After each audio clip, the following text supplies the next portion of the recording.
E uma nova pesquisa está mexendo com os bastidores da política aqui no estado. É a pesquisa do IPESP, que traz um novo cenário para a corrida ao Palácio Iguaçu. Ratinho Júnior soma 51% das intenções de voto. Requião chega aos 25%. Álvaro e Moro aparecem tecnicamente empatados na disputa pelo Senado. O levantamento foi feito pelo Instituto IPESP, divulgado ontem. Para compilar os dados, o órgão entrevistou 1.200 paranaenses por meio de ligações telefônicas entre os dias 19 e 21 de julho. A margem de erro é de 2,9 pontos percentuais para mais ou para menos e o intervalo de confiança é de 95%. No cenário estimulado, que é quando o nome dos pré-candidatos é apresentado para os entrevistados, Ratinho Júnior do PSD ampliou a distância em relação ao segundo colocado, o ex-governador Roberto Requião do PT. Vamos conferir os números do estudo. Ratinho Júnior do PSD chega a 51%. Roberto Requião do PT aparece com 25%. César Silvestre Filho do PSDB, que já desistiu da disputa, somou 2%. Johnny Correia do Democracia Cristã não pontuou. 13% dos entrevistados disseram não votar em nenhuma das opções e 9% não souberam ou não responderam. Tá aí, portanto, os números da pesquisa do IPESP, que dão uma vantagem muito alta a Ratinho Júnior, confirmam outras pesquisas, né, que dão uma liderança folgada ao candidato de reeleição.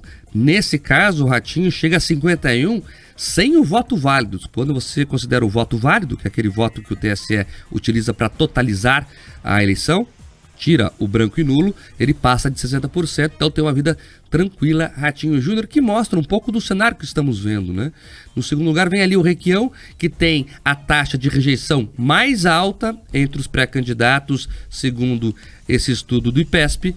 Então, pro Ratinho Júnior é bom porque ele está muito na frente, e quem teria a condição de fazer frente a ele, que seria o Requião que está em segundo, tem uma rejeição muito alta, não esboça ali muito a reação, Pedroso.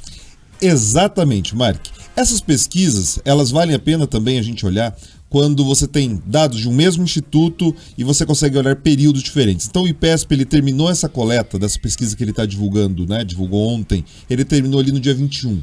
Quando a gente olha a pesquisa que ele terminou a coleta no dia 1º, os dados são muito estáveis, ou seja, o Ratinho Júnior continua liderando com uma variação pequena, positiva, e o Requião se mantém no mesmo lugar, ou seja, ele não conquistou eleitores nesse período. Então, quando você considera, inclusive, que alguns candidatos já deixaram a disputa, a tendência é que o Ratinho Júnior cresça ainda mais. Agora, um dado chama a atenção dessa pesquisa, Mark, sobre o apoio nacional, se ele ajuda ou atrapalha. E eu falo isso porque na convenção do PT, o Requião fez questão de insistir que quem é Lula é Requião. E segundo essa pesquisa, que o IPESP trouxe, ela trouxe um caderno um pouco mais detalhado, mostra que para o eleitor paranaense, o apoio do presidente Lula, para 45% dos eleitores paranaenses, o apoio do ex-presidente Lula é negativo ou não altera. Então, na verdade, esse apoio, que talvez seria uma esperança para o Requião crescer, a tendência é que, na verdade, mais atrapalhe do que ajude. E o levantamento também verificou, junto aos entrevistados, a disputa pelo Senado. Os dois principais candidatos estão empatados tecnicamente dentro da margem de erro. Álvaro Dias, do Podemos, atingiu 32% das intenções de voto. Sérgio Moro, do União Brasil, vem em seguida com 29%. Depois aparecem Paulo Martins, do PL, com 5%, e Orlando Pessutti, do PMDB, com 3%.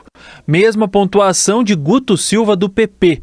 Desirê Salgado, do PDT, aparece com 1%. 16% dos eleitores não votariam em nenhuma das opções. Já aqueles que não sabem ou não responderam somaram 12%. Estão aí os números, então Álvaro Dias e Sérgio Moro tecnicamente empatados, né? A margem da pesquisa é de 2,9 pontos percentuais para mais ou para menos. Então você, considerando isso, vê ali que há um empate técnico. A pesquisa é boa para Sérgio Moro, porque mostra, como disse o Pedroso ali, no estudo histórico do próprio Instituto, um crescimento dele nos números. E mais, mostra ali também que o Álvaro Dias, que é um político já muito experimentado no estado, patina e não sai do lugar. A pesquisa também é boa para Paulo Martins. Você vai dizer, Marco, mas ele tem 5%. Veja, o Sérgio Moro e o Álvaro Dias são conhecidos por 100% dos paranaenses. 100%. Todo mundo sabe quem é Álvaro Dias. Faz 50 anos que ele disputa eleições do Estado. O Sérgio Moro também tem uma carreira como juiz consolidada, estava a todo momento na imprensa durante a Operação Lava Jato. Paulo Martins ainda as pessoas não sabem quem é direito. E ele tende a ter uma candidatura turbinada pelo presidente Jair Bolsonaro e pelo governador Ratinho Júnior. Inclusive o Ratinho Júnior deve anunciar nos próximos dias aí que o candidato dele ao Senado será mesmo Paulo Martins. Então ele vai polarizar com um dos dois. E por que eu falo com um dos dois? Porque eu tenho a impressão, pelo andar da carruagem, que o Álvaro Dias não disputa a eleição se não conseguir uma aliança para chamar de sua. E ele tem feito aí uma caminhada desgastante para ele e até agora não conseguiu apoios importantes. Ele já tentou falar com o Ratinho Júnior e com o Bolsonaro, foi rifado. Tentou, inclusive, esses dias, por intermédio de uma deputada de São Paulo, que é muito próxima à família Bolsonaro, se mostrar como a única opção viável para derrotar Sérgio Moro. Por isso dessa pesquisa. Importante falar, Pedroso, essa pesquisa foi paga pelo Podemos. Quem paga a conta dessa pesquisa é o Podemos, do Álvaro Dias. Então o Álvaro se utilizou dessa pesquisa também para mostrar para o espectro político do Estado, eu sou o único e tenho condições de derrotar o Sérgio Moro. Aí com isso ele foi bater na porta do Bolsonaro, através de interlocutores, não conseguiu, ouviu que o candidato Bolsonaro é o Paulo Martins. Aí ele foi bater na porta de partidos menores, também não deram muita bola. Ele foi bater na porta do próprio União Brasil, do Sérgio Moro. Chegou até uma proposta inusitada de fazer um sorteio, Pedroso. Eu nunca tinha visto isso na política. E olha que eu tô há algum tempo nessa estrada aí. Olha, não, a gente faz uma aliança aqui, e como o Moro também quer ser candidato, então a gente sorteia. Faz lá, tira 2 ou 1 no palitinho, não sei como é que ia ser o critério do sorteio. A gente sorteia, quem ganhar é o candidato com o apoio do outro. União Brasil não quis. E aí sobrou o quê? O PT. O PT de Roberto Requião, que agora tem ali toda uma estrutura turbinada pelo Lula, e ele chegou pro PT e falou, então nós vamos voltar aqui uma frente popular para derrotar o golpismo da Lava Jato, Sérgio Moro, e o conservadorismo reacionário de Paulo Martins. O PT gostou de ouvir aquilo, mas há contradições internas, porque veja, como é que vai ser pro PT subir no palanque, Pedroso, com o Deltan Dallagnol? Podemos, é o partido do Deltan Dallagnol. Então, na política há muitas contradições. Então, vamos ver como é que o Álvaro Dias vai se resolver. Mas a conversa com o PT foi a que mais prosperou. O Álvaro Dias e o Requião brigam no palco, mas se abraçam no camarim. Então, se o Álvaro não conseguir uma aliança consolidada, ele vai ter problemas na frente. Ele tem 15 segundos de televisão. Inclusive, o Requião tweetou ontem isso, já chamando, Álvaro, você tem 15 segundos de televisão. Como quem diz... Pense bem no que vai fazer, estamos aqui com os braços abertos. Vamos ver o que vai acontecer, mas os números mostram o seguinte, Pedroso, e a expectativa de crescimento dos candidatos também, que será uma eleição muito disputada do Senado. Disputadíssima. Essa eleição, ela tem sido o lugar onde as emoções aqui, de quem acompanha a política, de quem está preocupado com esse pleito, é onde está acontecendo. Porque, como a gente já falou há pouco, a eleição para o governo do Estado está bastante consolidada, a reeleição do governador muito bem encaminhada. Agora o Senado, de fato, com esse retorno do Sérgio Moro ao cenário, ela está muito confuso. E quando a gente fala sobre esse crescimento, e a gente gosta de comparar as duas pesquisas, isso é muito interessante. Por exemplo, o que foi, os dados que foram coletados dia 1º traziam ali o Álvaro Dias 31. Foram coletados até o dia 21, 32. Então, uma variação dentro da margem de erro. Agora, os dados, os números aqui do Sérgio Moro mostram um crescimento independente da margem de erro. Ele saiu de 24 para 29, ou seja, uma pesquisa que tem perto de 3 pontos de margem de erro. Ele cresceu acima dessa margem de erro. Então, realmente, o fato dele ter colocado o nome, consolidado o nome, que era algo que a gente apontava aqui, que ele precisava se decidir até para que o eleitor paranaense levasse a sério e pudesse analisar, tem se confirmado. E eu concordo aqui com os dados que o Mark trouxe com relação ao Paulo Martins. Ele, dos candidatos, ele é um dos que tem um potencial maior de crescimento. gente não está querendo dizer aqui que ele vai, hoje ele é favorito ou algo parecido com isso. Mas ele tem hoje, esse 5% dele tende a crescer, a pelo menos dobrar. Porque a gente olha o eleitor paranaense, ele aponta o seguinte, que para 28% dos eleitores paranaenses, o apoio do Bolsonaro é importante para definir seu voto. E o Paulo Martins é o candidato do Bolsonaro. Então a tendência é que ele cresça. Não que esses 28 irão automaticamente apoiá-lo, mas vão levar isso em consideração. Agora, Mark, você falou bem do Álvaro Dias, e sabe o que tem acontecido nesse pleito? Ele tem cobrado um preço. O Álvaro ele ficou ali no Senado há muito tempo e ele acabou não formando um grupo. Ele sempre foi se elegendo por osmose ou por acordos de gabinete, por propostas inusitadas como essa do sorteio, que parece até uma piada. Ele, né, sabe o ouvinte?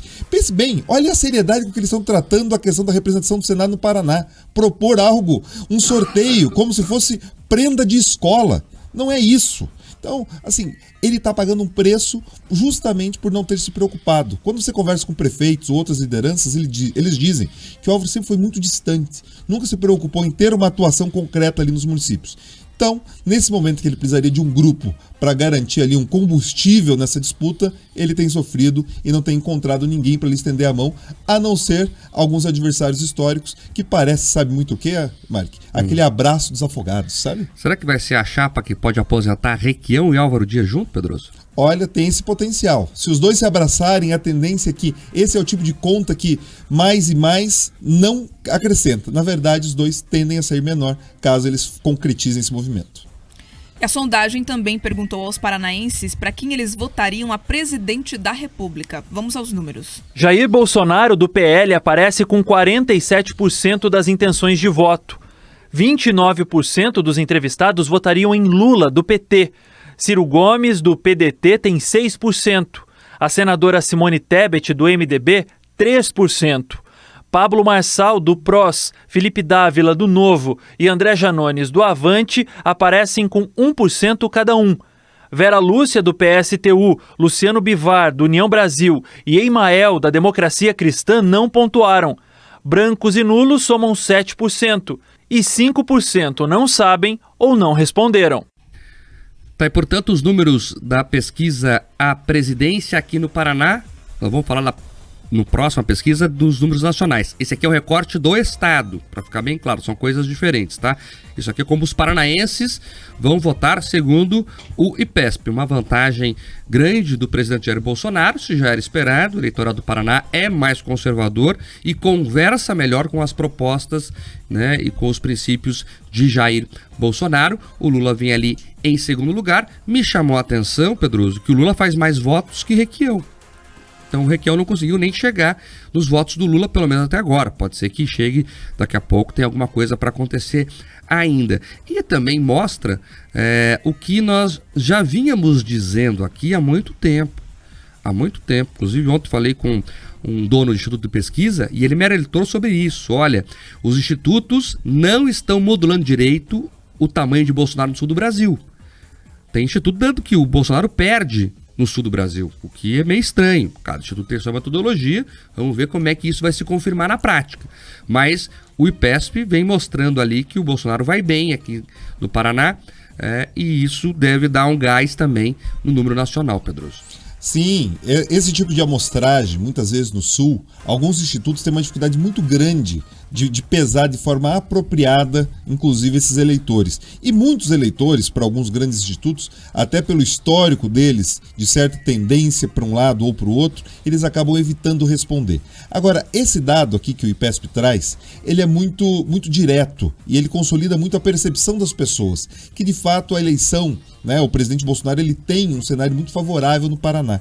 Isso explica também o porquê que muitos desses outros candidatos ao Senado, ao governo, o próprio Ratinho Júnior, ele se preocupou bastante em consolidar aqui que ele, né, seja de fato o candidato do presidente Bolsonaro. Justamente por isso, mesmo que a transferência de votos, como o Marcos salientou aqui, que o Lula não transferiu totalmente seus votos para o Requião, né? É um casamento sem amor. Então essa transferência de votos ela não é automática, mas ela é importante. Então por isso que, né, os senadores, os candidatos ao Senado, você citou o Álvaro Dias, a gente percebeu o movimento do governador Ratinho Júnior, eles procuraram sim o apoio do presidente Bolsonaro. E esses números, né, do presidente Bolsonaro, eles tendem a subir, justamente porque, diferente do ex-presidente Lula, que teve uma exposição positiva na mídia, isso as pesquisas apontam, o presidente Bolsonaro ele ainda não conseguiu talvez apresentar os seus resultados. E ele vai conseguir isso com alguma tranquilidade no período eleitoral. Inclusive a gente já acompanhou aquela mega estrutura no lançamento da campanha e isso deve se repetir ali no horário eleitoral e nas inserções. Esses números, Pedro, já mostram ali, por exemplo,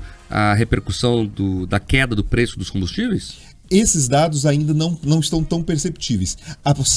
A queda dos combustíveis um pouco, e eles tendem a cair mais, então esses números tendem a favorecer o presidente, principalmente quando isso impactar melhor a inflação, Mark, que a projeção é que nos próximos 2 meses a inflação caia devido ao impacto dessa redução do combustível, mas um dado importante que essa pesquisa ainda não pega, que é a PEC das bondades, ou seja, o auxílio, né, para os taxistas, a previsão do auxílio para os caminhoneiros, o aumento do Auxílio Brasil, então todos esses benefícios eles não aparecem aqui ainda, então a tendência é que esses números ainda eles tendem a ser melhores no futuro. Agora, a questão dos combustíveis impactando a inflação, isso sim pode ser uma mudança de jogo para o presidente. 7h16.